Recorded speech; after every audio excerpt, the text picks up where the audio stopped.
प्रहरीसँग दुश्मनी भएपछि मान्छेले कतिसम्म गिरेर काम गर्दो रहेछन् यो भिडियो हेर्नुहोस् अनि तपाईको विचार कमेन्ट गर्नुहोस् है त। तपाईको श्रीमान हो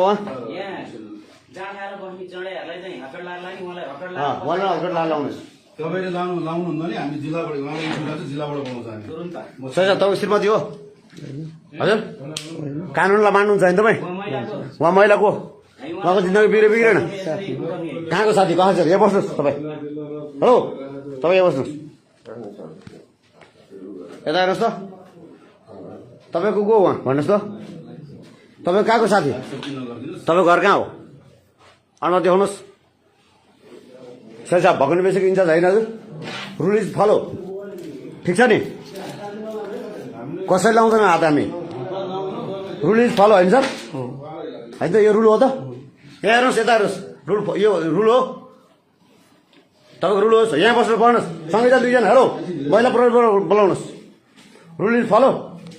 त परिवार छैन तपाईँको श्रीमती छैन तपाईँको हजुर के हुन्छ अब के हुन्छ भन्नुहोस् त भगटे बेसीमा आएर दुनियाँ जनतालाई ज्यादा दिँदा चाहिँ हुन्थ्यो होइन महिलालाई लानु पर्यो नि पढ्नु हो ठिक छ हामीले भिडियो बनाउनु पब्लिकको हाम्रो अधिकार छैन यति बोलौँ कि अरू पब्लिक पनि बोलौँ फेरि अरूलाई बोलाउँ जिल्लालाई फोन गरौँ एसपीलाई फोन गरौँ तपाईँको अलिक पावर थियो नि कुनै दिन होइन हामीले हात जोड्दा हाम्रो रिक्वेस्ट मानेको थिएन नि याद छ नि तपाईँको फेस देखाउनुहोस् क्लियर गर्नुहोस् तपाईँ उहाँको किन नगर्नु कस्तो कस्तो नगर्नु भने तपाईँहरूले के भने तपाईँको श्रीमती होइन नि सर अनि यसरी होटेल तपाईँ यहाँ बस्छ इन्चार्ज म काठमाडौँबाट फोन गर्नु भएको थियो होइन छैन महिला प्रहरी सँगै लानुपर्छ तपाईँहरूले बस्नुहोस् न महिला प्रहरी जाँदैन मैले लानलाई पर्दैन बस्नुहोस् त्यहाँ तपाईँ महिला प्रहरी बोलाउनु जिल्लाबाट बोलाउँछ है जिल्लाबाट बोलाउँछु नि फेरि पत्रकार बोलाउँ पत्रकार बोलाउँछु तपाईँको यहाँ तपाईँको श्रीमान हो प्रमाण छ तपाईँसँग हाम्रो अधिकार हो कस्तो जाउँ भने पक्नुहोस् महिला प्रहरी बोलाउनुहोस् उहाँलाई लानुहोस् सँगै लाने हो जिल्ला पठाउने हो भाग्ने कुरा नगर्नुहोस् त्यता नगर्नुहोस् भाग्ने कुरा तपाईँ करले सहित हुनुहुन्छ यहाँ हेर्नुहोस् ड्युटी गरिरहनु भएको होइन तपाईँ करलेसमा देउनु करलेस देख्नुहोस् माथि देखाउनु करलेस देखाउनुहोस् न करलेस माथि उहाँको करलेस छ यहाँ हेर्नुहोस् यहाँ है मोबाइल छ उहाँ गणेश श्रेष्ठजी उहाँ हुनुहुन्छ आइजिपीको उहाँ मान्छे भन्दा धेरै भकुन्डे विषयमा पावर देखाइरहनु भएको उहाँ महिला उहाँ म गाडीबाट झरेको पनि देखेको छु उहाँले कसरी 9 बजीबाट आउनु भएको छ कुनै स्टाइलले त्यो पनि हेरेको छु मैले गणेश श्रेष्ठ उहाँ हेर्नुहोस् यहाँको भकुन्डे बेसी इन्चार्ज पुरै एसपी साहबले पनि भन्दा मान्दिनँ को त यहाँको पब्लिक को म सिधै आइजिपीको मान्छे भनेर उहाँले भन्नुहुन्थ्यो स्वयं म आफैलाई थुनिदिनु भएको यहाँको जनताको बारेमा बोल्दाखेरिमा उहाँ नै हो प्रहरी सहित आएको छौँ हामी त्यतिकै होइन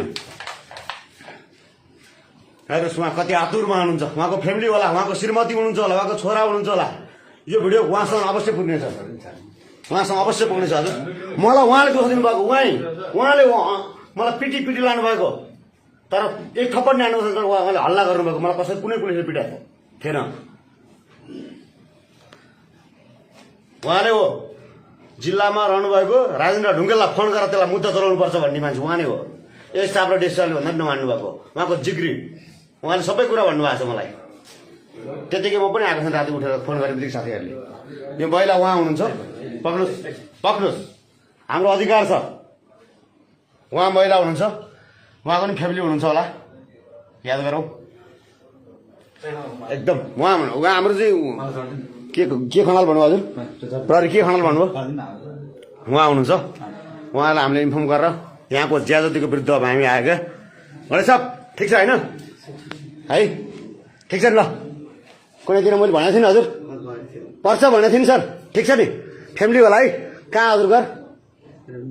मोरङ है उर्लाबारी हजुर मेरो पनि उहाँहरू साथीहरू हुनुहुन्छ सम्झिनु भएन नि तपाईँले है आहा कति राम्रो मान्छे तपाईँ होइन सर त्यो दिन दुःख मैले तपाईँलाई पुगाएको थिएँ नि है तपाईँ कानुन लु इज द फलो कुन फलो यो अर्काको चेलीबेटी ल्याएर सुतौडी तपाईँ घरमा श्रीमती हुँदा चाहिँ लाज लाग्दैन तपाईँलाई होटेल ल्याएर त्यहाँको चौकी हुँदा चाहिँ भाडामा ल्याउनु भएको के गर्नुभयो तपाईँले तपाईँ गर्लफ्रेन्डको भाडामा ल्याउनु भयो किन सर बोल्न मिल्दैन हामीले ल ल्याउनुहोस् दुईजना ल्याउनुहोस्